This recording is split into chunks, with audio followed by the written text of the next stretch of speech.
And welcome to Rising Above, KGUN 9's March Madness Special. I'm Jason Barr.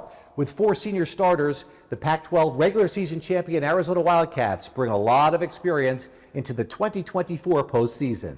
It's a great opportunity, because not everyone can make it to play March Madness. And I'm fortunate enough through my all 4 years in college basketball, I was able to make it to the March. And this one is going to be very special, and I'm looking forward to it.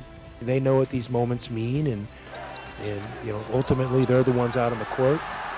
I'm responsible for the result, and I'll always own that. It will be Arizona's final March as a member of the Pac-12 Conference. The U of A is headed to the Big 12 next season.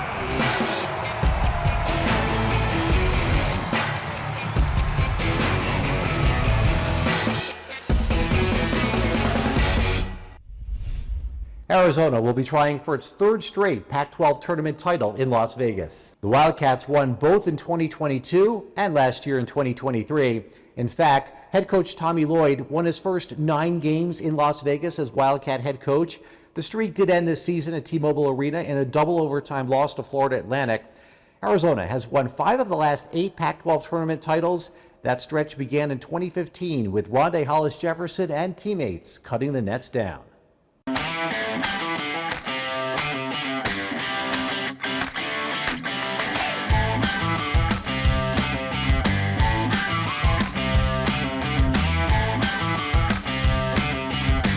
Arizona men's basketball hasn't been to the Final Four since 2001. But thanks to the transfer portal, the Wildcats have multiple players on this year's roster with Final Four experience. Obviously, just having that experience, knowing what it takes to get there. It was 2 years ago when Wildcats leading scorer Caleb Love made the Final Four as a member of the North Carolina Tar Heels. He scored 28 points in the national semifinal win over rival Duke. So if anyone knows about survive and advance, we got the guys to do it. It's Love and Keyshawn Johnson. You see, Johnson was San Diego State's leading scorer in last year's national championship loss to UConn. The 2 first-year Wildcats have shown chemistry on the court and leadership off of it. We can't take no games for granted. Anything can happen. So just try to install that into our younger guys who probably may not know that one little thing could cost the game. So we just could be in their ear, saying we got to go for it. We got to stay locked in. There's actually a 3rd Wildcat player who's been to the Final Four. Umar Bala was a freshman on the 2021 Gonzaga team but didn't enter the games. Tommy Lloyd was an assistant coach on that team. Even Omar went with in his Gonzaga days, so we all got the experience of just touching that floor, getting that dream-like experience. Neither player won it all, something they would love to change as Arizona seniors. I think we got a chance to do it. We got a great camaraderie about us. We know what it takes to win, so I feel like our odds is in our hands.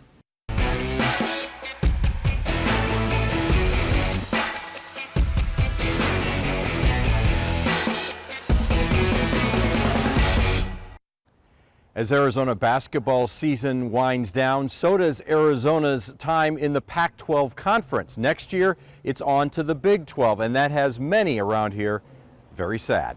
I'm depressed. I mean, it's, you grew up and that's all you knew was the Pac-12. Under now retired head coach Mike Candrea, the Arizona softball program was the leader of the pack, winning 11 Pac-10 or Pac-12 titles and 8 national championships during the university's time in the conference. There's a lot of pride, a lot of, great matchups that I'm going to miss, and it was just a very unique conference. 109 years. Yeah. And it's over. Longtime Arizona Sports Information Director Tom Duddleson is saddened to see the Pac-12 Conference end as we know it after 109 years. The Wildcats were a part of the conference for the last 46 years. Duddleson remembers well the move from the Western Athletic Conference, or WAC, to the Pac-10 in 1978. The WAC conference was a special competitive league, and it was just good. We were able to align ourselves with some of the finest public institutions on the West Coast and a couple of special private schools, USC and Stanford. Yeah. So it was a big jump. Another big jump for Arizona came shortly after its move to the Pac-10. In 1983, the Wildcats welcomed Lute Olson as the basketball coach, and the trajectory of the program dramatically changed. They could tell right away that Lute was going to win, and he said, better buy tickets now because we're gonna bring it back for you. Including this season, Arizona has won 15 outright Pac-12 basketball regular season titles, the most of any team in the conference. Lute led the Wildcats to 4 Final Fours and the national championship in 1997. They're the last Pac-12 school to win a national title in men's basketball. But now it's all about to change, with a move to the Big 12 coming shortly after this basketball season ends. That has Duddleston concerned. In order to keep this all going, you got to have some stability, and possibly the stability is gone for the next couple of years. Right. We need to embrace the change moving forward, and we're Wildcats, so as long as we got someone to play, it's going to be good for us. The new look Big 12 will have 16 schools, including the U of A. The addition of the Wildcats' nationally ranked basketball program will elevate an already powerful basketball league. I think basketball, no doubt, is going to be a step up. I mean, I really do. I think that conference is by far the number one conference in the country, and so I think our fans are going to really enjoy that. The arenas that we're going to play in are going to be filled, and it's going to be a little bit different. And I think football will be good.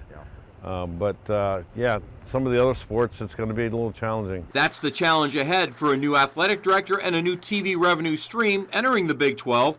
The challenge in the short term, saying goodbye to the only conference many of us have ever known. I can't believe it's over.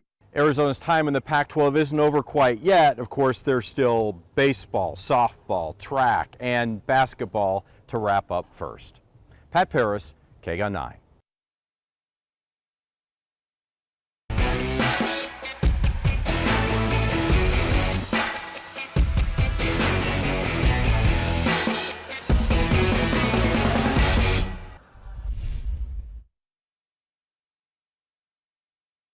I mean, I think just playing, really good fundamental basketball both ends of the floor. I don't think there's any it's much more complicated than that. I don't always just equate our success to us making shots and them missing shots. I think it's when I feel like we're at our best, I think there's cohesion at both ends of the floor. And that's the stuff that I strive for when I'm trying to lead this group, is us to be cohesive at both ends of the floor, and not perfect by any stretch, but have an understanding of how we want to play and playing for each other. When we are locked in defensively, that's when we are our best, because we can steal, we get easy bucket, highlight, and all those stuff by all side of the defense, and we are more like defensive-minded team, and that's been our goal since August. Tommy Lloyd has said he wants to keep the UCLA rivalry going. Either way, as Arizona heads to the Big 12, new rivalries are sure to emerge with the likes of Iowa State, Houston, and certainly Kansas. That's one President Robbins is looking forward to. Kansas will be coming to McHale, and we'll be going to Fog Allen. That one in the immediate term, that's going to be intense rivalry. But the Wildcats may not have that home crowd feel at the conference tournament they've been used to. The Big 12 holds its tournament in Kansas City. That's actually 40 miles from the University of Kansas campus in Lawrence. I'm Erin Patterson. Senior Grant Whiteman heads into his final Pac-12 tournament in Las Vegas. The Wildcat has played few minutes, but has made a big impact on U of A's program. Grant Whiteman, Tucson's own, here you go. For Grant Whiteman, Arizona basketball has always been a part of his life. It means a lot, obviously, being from Tucson. It's a dream of mine to come here. Even prior to putting on the Wildcat jersey, Whiteman already had ties to the program. The South Point alumni played with Braden Miller, former Arizona basketball coach Sean Miller's son. Obviously, Arizona basketball is the biggest thing in Tucson. So playing high school, playing AAU here, it's crazy it's coming to an end. Time flew by, really fast, but I've loved every minute being here. Just high character, great guy, puts the team first. As a walk-on, Whiteman doesn't see much playing time. He's a really good basketball player. He helps us in practice a ton, and he takes a lot of pride in that. And I think that's really special. So on senior day, after honoring him alongside the scholarship players, Tommy Lloyd, the coach who inherited Whiteman, awarded him with his first and only start. You could tell a lot about a program by the way they treat their managers and their walk-ons, and our guys are treated like anybody else.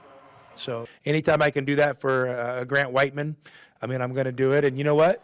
It works out. He got a steal first play. Now heading into postseason play, while Whiteman may not see the court, his role on the team is still important. I've always, told people if you are looking for someone to hire for your company, I would always look at a manager or a walk-on first.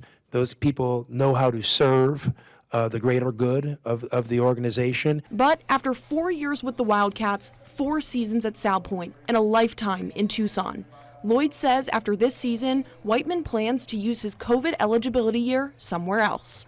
I hold him in high regard, and I'm going to really miss him.